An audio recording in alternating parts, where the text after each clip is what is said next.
Hello guys, আসসালামু আলাইকুম। This is আলামিন, welcome back to my new another blog. তো গাইস, আপনারা সবাই কেমন আছেন? আজকে অবশ্যই ভালো আছেন, আল্লাহর রহমতে আমি ভালো আছি। আপনার দয়া এবং ভালোবাসায় তো অনেকদিন পরে যাচ্ছি নদীতে গোসল করতে। তো আপনারা সম্পূর্ণ ভিডিও দেখতে থাকুন।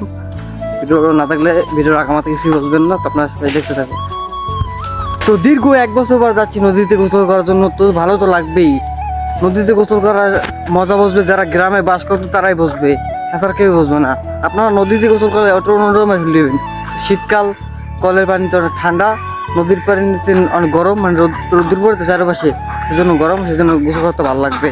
তো আপনারা দেখতে থাকুন যে কতটুকু গরম হয় পানি। নদী জোয়ার ভরাত পানি পড়ে, তো পানি কমে আসে, এরকমই অবস্থা হয়। তো আমরা যেয়ে দেখি কীরকম। আপনারা সম্পূর্ণ ভিডিও দেখতে থাকুন। আর আপনারা কীরকম ভিডিও চান অবশ্যই কমেন্টে বলবেন, সেরকম ভিডিও আপনাদের বানানোর চেষ্টা করবো ইনশাআল্লাহ। চলে আসলাম নদীর কাছাকাছি। এই দেখতেছেন আলহামদুলিল্লাহ কত সুন্দর ধান হয়েছে। এবছরের প্রথম ধান উঠছে আলহামদুলিল্লাহ। আল্লাহ এবার ফসল অনেক ভালো দিয়েছে। যদি বন্যা বাদল না হয় তাহলে এবার ধান অনেক বেশি হবে এবং অনেক ভালো হবে। সবাই গোসল করতেছিল, নদীতে বেশি পানিও নাই।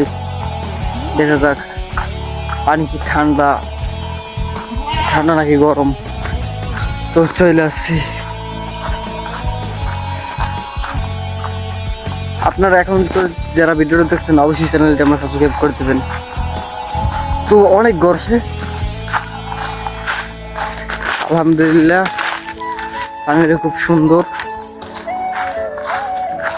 আঙ্কেল এখান থেকে করতেছে।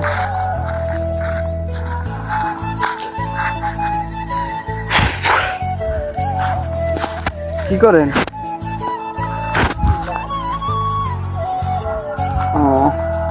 তো গোসলটা শেষ করি। কি অবস্থা, আমি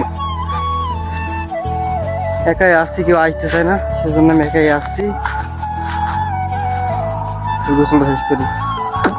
তো গাইস, আমার গোসল করা শেষ। তো সবাই ভালো থাকবেন, সুস্থ থাকবেন। আর আপনারা অবশ্যই বলবেন যে আমার কীরকম ভিডিও আপনাদের পছন্দ, সেরকম ভিডিও বানানোর চেষ্টা করবো।